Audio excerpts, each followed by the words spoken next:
अस्सलाम friends, welcome to my YouTube channel. चलिए आइए अब हम नॉवल का पार्ट नंबर 2 स्टार्ट करते हैं। अगर वीडियो अच्छी लगी है तो लाइक जरूर कर दीजिएगा। हनीजा की आंख सुबह 10 बजे खुली थी। उसने जैसे ही नजरें चारों तरफ घुमाई तो अपने सरहाने इफ़त बेगम को बैठे पाया, जो शायद उसके पास बैठी कुछ पढ़कर फूंक रही थी। उनको अपने पास पाते ही हनीजा की सब्र का पैमाना लबरेज हुआ और वो बेसाता उनसे लिपट कर आंसू बहाने लगी। अपनी बेबसी पर आहर क्यों थी वो इस कदर कमजोर कि आफिस सुल्तान उसकी रूह तक को जिच पहुंचाने में एक सेकंड नहीं लगाता था। क्या वो वाकई इस कदर आसान हदफ थी? वो मासूम तो खुद से अनजान थी। इफ़त बेगम ने आयतुल कुर्सी पढ़ते हुए उसे खुद से लगाया और पेशानी पर बोसा दिया। उनकी मोहब्बत पर बेबा फिर से बिखरी।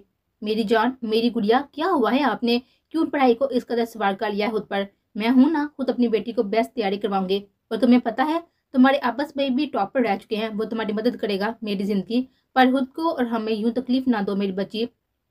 हनीजा जो उनके हमेशा की तरह नर्म लहजे पर मुस्कुराई थी, वहीं आबस के नाम पर एक होप का साया सा उसके चेहरे पर लहराया था।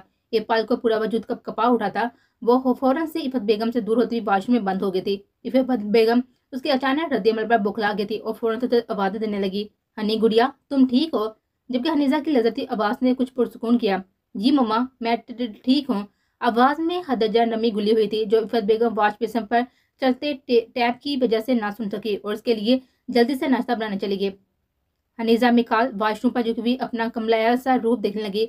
लंबे घने बाल इस कदर इस वक्त उजड़ी हाल में थे। नीली आंखों में खौफ का जहां आबा था, सुरह लब ऐसे थे जैसे किसी भी वक्त खून छलक जाएगा। हनीजा अपनी मोमी नाजुक हाथ की उंगलियों से चेहरा छूती हुई अपने अक्स को देख रही थी। क्यों करता था आबद सुल्तान इस कदर नफरत? इस नफरत का सद्देबाब क्या था? क्या इसका चेहरा वह इतनी बदसूरत थी? मैं आपको कभी माफ नहीं करूंगी अब्बास भैया। बुरे हैं आप, हर्ट करते हैं हनी को। नेजा आईने में खुद को देखते हुए रोते हुए बोली थी। अब्बास उससे नरम दिल लड़की को इस कदर टूटा तोड़ा था कि अब वो खुद से भी कुतराती थी। हुनैजा ने चेपा पानी के छींटे मार दिए, तभी उसे खुद पर किसी की सुलगती नजरों की तपश का एहसास हुआ। हुनैजा घबरा कर पीछे मुड़ी, पर वहां कोई न था। हुनैजा ने जल्दी से अपना व्हाइट एंड पिंक कंट्रास्ट का हैंग किया हुआ ड्रेस लिया और चेंजिंग रूम की तरफ बढ़ गई। आशिर ऑफिस पहुंचा जब तक मीटिंग स्टार्ट हो चुकी थी। आशिर जल्दी से कॉन्फ्रेंस रूम की तरफ बढ़ा और सबसे माजरत की। मिकाल साहब की नजर आशिर के खूबसूरत चेहरे पर जमी हुई थी, तो बड़े माहिराना अंदाज में अपना प्रोजेक्ट पेश कर रहा था। सब पार्टनर उसे मुतासिर नजर आ रहे थे और ये प्रोजेक्ट भी आशिर सुल्तान अपने नाम कर चुका था। अफराज साहब और मिकाल साहब ने गले लगा कुछ मुबारकबाद दी थी, पर वो ठीक से मुस्कुरा भी ना सका। उसके दिमाग में वो हजाब में लिपटी हुई आंखें घूम रही थी। अजब हालत थी दिल की। जब जब सोच रहा था, दिल अलग अंदाज में दरक रहा था।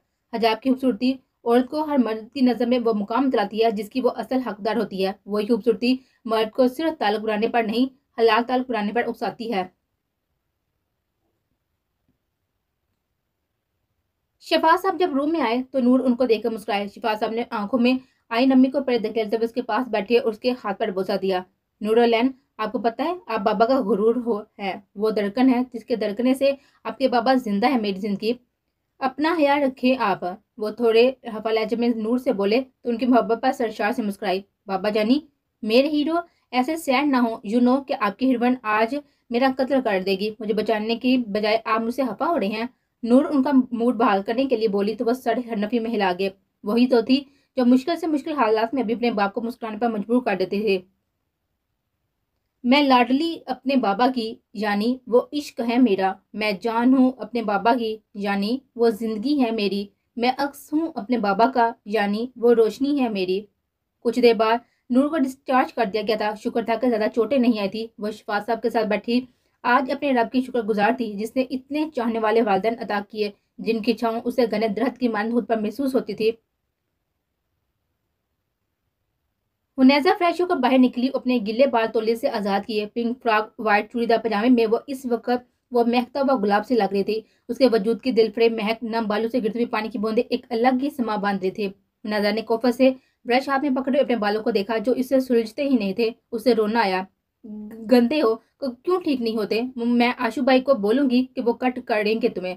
वो बड़े मसरूफ अंदाज में बालों को सुलझाती हुई राजदाना गुफ्तगू कर रही थी। जहां उसकी गुफ्तगू पर किसी के पथरीले तासरात में नरमी आती, वहीं आशू का नाम सुनकर माथे पर लतादा बिल्लू का इजाफा हुआ था। उसे महसूस हुआ था कि किसी ने खुदा पानी उसके वजूद पर डाल दिया। वो सुरख नजू से ब्लैक रूम में बैठा हुआ स्क्रीन को घूर रहा था और फिर एक झटके से उसने लैपटॉप दीवार पर दे मारा था। निजाम काल एक बार भी उसकी अन्ना पर काड़ी वार कर चुके थे, जिसका उसे अंदाजा नहीं था।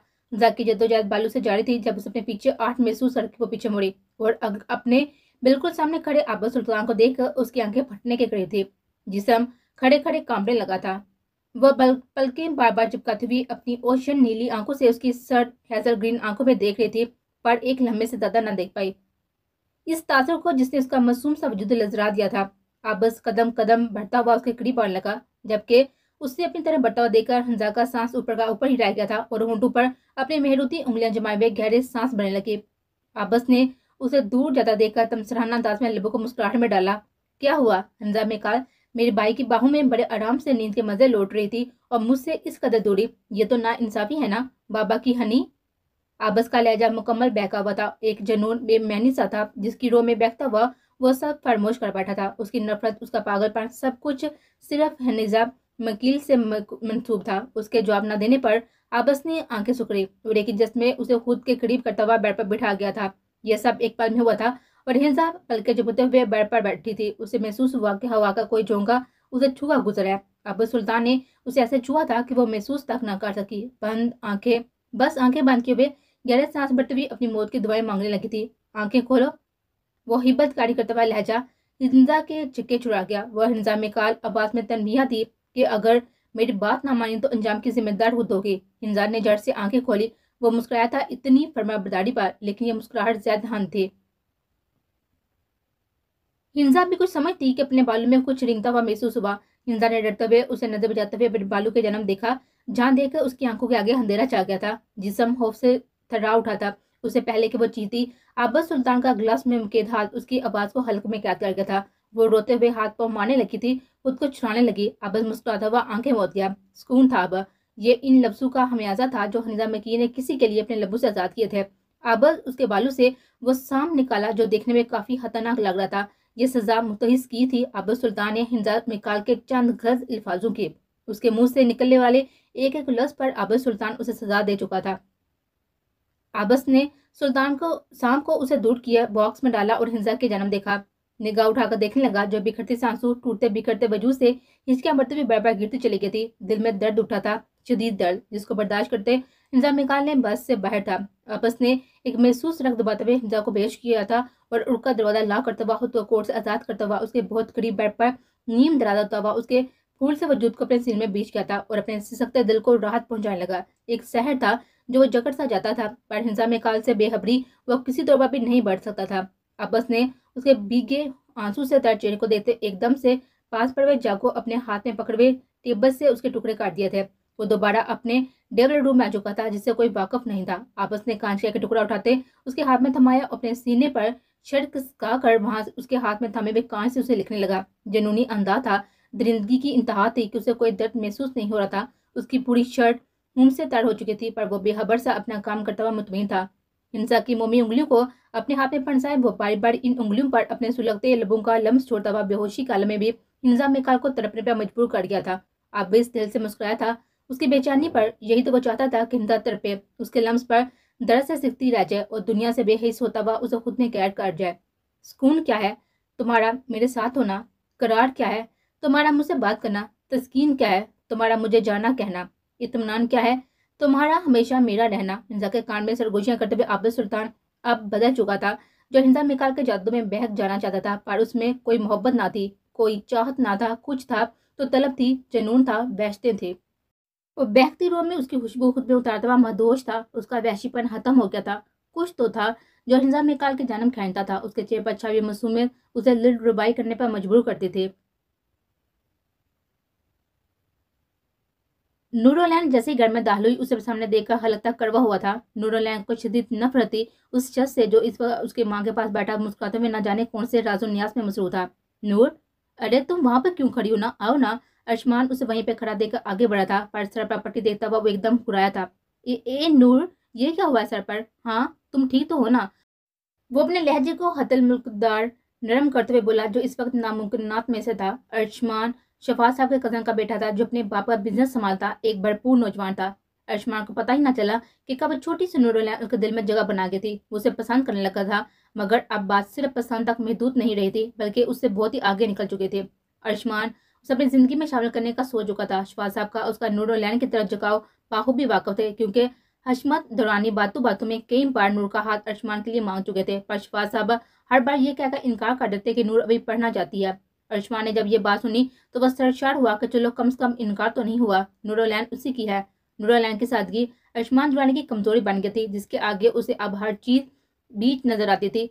हैजल अरशमान दुरानी लड़कियों से खेलने वाला मर्द था, मगर नूर से मिलने के बाद उसके हालात बदल गए थे। वो जैसे नूरलैन से बंध गया था, लेकिन शायद वो नूर के अपने बारे में नादर ख्यालात से बिल्कुल वाकिफ नहीं था। नूर को अरशमान का अपनी तरह मतवज्जो होना जहर लगता था। हालांकि आज तक उसने कोई भी पेशकदमी नहीं की थी, लेकिन जब भी वो नूर के सामने आता तो नूर के हाथ पांव फूलने लगते थे। वो अजीब से एहसास से गिर जाती थी, एक गैर महफूज एहसास जो अरशमान दुरानी की बनौन आंखों पर उसे किए रखते थे। भाई आप मेरे बारे में फिक्र ना करें, मैं ठीक हूँ, नूरलैन इंतहाई रुके अंदाज में कहते हुए वहां से निकल गए। नूर के लिहाज से औरत को इस कदर सख्त लहजा रखना चाहिए, कोई भी मर्द उसे बात करने से पहले 100 बार सोचे। अलबत्ता तो किसी मर्द से बर्दाश्त मुहातब होना नूर शफात को जहर लगा था। उसकी कुछ हदूद थी जिनमें रहकर वो किसी नामहरम से खुद को महफूज रखना चाहती थी, क्योंकि किसी भी औरत का लहजा मर्द को अपनी तरफ से बेजार करने में और राब करने में अहम किरदार अदा करता है।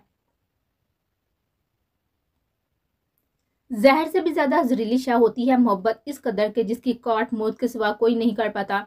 हिंजा को होश आया तो खुद को एक खूबसूरत अपार्टमेंट में पाया। अपने इर्द गिर्द अनजान जगह देते उसकी आंखें मारी हैरत के पूरी खुल गई थी। डर और खौफ से वैसे ही बुरा हाल था। जाने अब क्या आजमाइश आने वाली थी। वो अपनी खिचकियां दबाती हुई जल्दी से गद्दास बेड से उठ खड़ी हुई थी। दुपट्टे से नदार उसका वजूद किसी को भी बेका सकता था, पर हिंजा मेकाल को इस बात का होश ही कहाँ रहा था। वो आबू सुल्तान के हक में एक और सजा की कसूरवार हुई थी। हिंजा सोच रही थी कि वो कहाँ है, जब अचानक दरवाजा खुला और गहरी काली आंखों वाला वो शख्स चेहरे पर मास्क सेट करता हुआ हिंजा की तरफ कदम बढ़ाने लगा। उसके बॉडी बूट में मकीद पांव सीधा हिंजा के दिल पर पड़ रहे थे। काली सर्द आंखें हिंजा को अपने जिस्म में आड़ पाते हुए महसूस हुई थी। वो प्लीज मुझे जाने दे, आबी भैया, अचू भैया, मम्मा कोई बचाओ मम्मा। हिंजा मास्क पहने शख्स के सामने हाथ जोड़ते हुए अपने मामा बाबा को याद करने लगे। ये बात उसके ध्यान में ही नहीं थी कि परेशानी में जो नाम उसने सबसे पहले याद किया था वो किस सितमगर का था। दूर खड़ी किस्मत मुस्कुराई थी आबद सुल्तान पर, जिसका सब कुछ लुटने वाला था। देखो लड़की, मैं तुम्हें कुछ नहीं कहूंगा, बस तुम्हें अभी के अभी मुझसे निकाह करना होगा। सर्द आवाज में जब हिंजा के कानून में पड़ी तो उसका रुआ रुआ कंपा उठा। निकाह? वो तो हम उससे करते हैं ना जिससे प्यार करते हैं। प्लीज मुझे जाने दे, मैं अशु भैया से प्यार करती हूँ, उनसे निकाह करूंगी। हिंजा ने अपनी समझ के मुताबिक जवाब देते हुए सामने खड़े वजूद के अंग अंग में शरारे दुरा दिए थे। उसकी गहरी काली आंखों में इन नामों ने एक दरिंदगी बांट दी थी।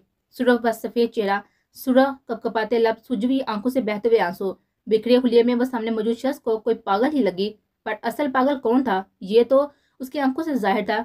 अब अगर तुम्हारे इन खूबसूरत लबों से किसी गैर मर्द का नाम निकला तो तुम्हारे इन लबों से इस तरह जान खींचूंगा कि मौत की तलब बाकी न रह जाएगी। तुम सिर्फ मेरी हो, सिर्फ मेरी हो ना, बोलो ना मेरी।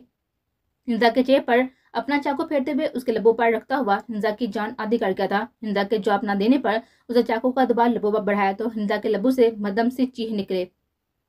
उसके दोनों होंठ वो शख्स जख्मी कर चुका था। हिंजा ने इस पागल शख्स से बचने के लिए जल्दी से हाँ में सारी लाया। यस, मैं आपकी हूँ, निकाह करूंगी आपसे।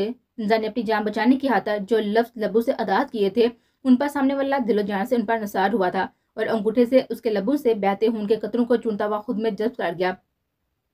मास्क पहने शख्स ने हिंजा को एक लाल चुनरी उड़ाई और हाथ थाम कर बाहर ले आया। जहाँ कुछ मर्द पहले से मौजूद थे, हिंजा उनसे डरती हुई उसका हाथ दबोच के थी, जैसे यकीन हो कि यह सायाबान हर डर से बचा लेगा। हिंजा का हाथ थामे हुए उस अपने पास सोफे पर बिठाया और मौलवी साहब को नकाब पढ़ाने का कहा। हिंजा का पूरा वजूद हिचकोले लेकर आ रहा था, जहन मौफ था। उसे क्या मालूम था कि कोई रात के अंधेरे में उसे इस तरह ले आएगा उसकी जिंदगी में अंधेरा करने के लिए। मौलवी साहब नकाब पढ़ा चुके थे। वो मास्क पहने ही सबसे मुबारकबाद वसूल करता हुआ उनको छोड़ने गेट तक पहुंचा। खुद को अकेले पाते ही हिंजा सोफे पर लेटे हुए फुट फुट को अपनी किस्मत पर मातम करने लगे। ये सब क्या हो गया था? उसने कहाँ ऐसा सोचा था? जब तक वो सबको छोड़कर आया उसे सोफे पर ही मौजूद देखकर माथे पर लातादार बिल्लुम का इजाफा होता, जैसे उसे हिंजा की यह हरकत कतई पसंद नहीं आई थी। वो एक झटके से उसका बाजू में रोता हुआ हिंजा को दर्द से चीने पर मजबूर कर गया। आप प्लीज, मुझे दर्द हो रहा है, छोड़ें। हिंजा जो अभी एक झटके से नहीं संभली थी, इस अजनबी का इस करदा भयानक रूप देखते हुए दर्द से चिल्लाने लगे। उस शख्स की नजर जो ही हिंजा के गदास जहमी लबों पर पड़ी तो उसके चेहरे पर एक खूबसूरत मुस्कान ने अहाता किया। उसने होले से हिंजा का बाजू आजाद किए अपने हाथ में थामा और आसनीन ऊपर करता हुआ कलाई पर बने हुए अपने हाथ के सुरख निशान पर अपनी उंगलियां फेरते हुए हिंजा को सिसकने पर मजबूर कर गया। उससे पहले कि हिंजा एक लफ्ज मुंह से निकालती बहुत अचानक وہ اس کی سسکی کو اپنے لبوں میں قید کر گیا۔ سرد لمس تھا اس کا جس سے ہنزا میکال بالکل ساکت تھی۔ اس میں اتنی بھی ہمت نہیں بچی تھی کہ وہ اسے خود دور کرتی، اور وہ شخص تو جیسے وحشی تھا، کسی پیاسے کی طرح وہ ہنزا کو اپنے حصار میں قید کیے بڑی خوبصورتی سے اس کی سانسوں سے کھیل رہا تھا۔ ہنزا کی سانسیں بند ہونے پر اسے پل میں سانسیں لینے کی مہلت دیتا اور اگلے ہی پل دگنی شدت سے اس کی سانسوں سے کھیل جاتا۔ یہ ہنزا اس کی تکلیف دیتی شدت برداشت نہ کرتی، اس کے بازو میں جھول گئے۔ وہ پرسکون تھا، اب بڑی نرمی سے اس کی سانسوں کو آزادی دیے اس کے بالوں میں چہرہ چھپاتا ہوا گہری سانسیں بننے لگا۔ صبح کے 6 بجے جب عابس اپنے کمرے سے نکلا تو میکال صاحب کو پریشانی سے ٹہلتا پایا۔ کیا ہوا چاچو، آپ پریشان لگ رہے ہیں؟ اس سے پہلے کہ عابس ان سے کچھ پوچھتا، عاشر نے ان کو مخاطب کیا۔ میکال صاحب نے انہیں جو بتایا، اس نے اس سلطان کے پیروں تلے زمین کھینچ لی تھی۔ سب سے زیادہ شوق تو عابس سلطان کو تھا، جس کی آنکھوں کے خون چھلکنے کو بےتاب تھی۔ جنونی درندہ جسے وہ چھپا کر رکھتا تھا پل بھر میں بیدار ہوا تھا۔ وہ میکال صاحب کی پوری بات سننے بغیر لمبے ڈگ بھرتا ہوا باہر نکلنا چلا گیا تھا۔ یہ خاموشی کسی گہرے طوفان کی آمد تھی، جو طوفان عابس سلطان کی زندگی میں بکھرنے والا تھا۔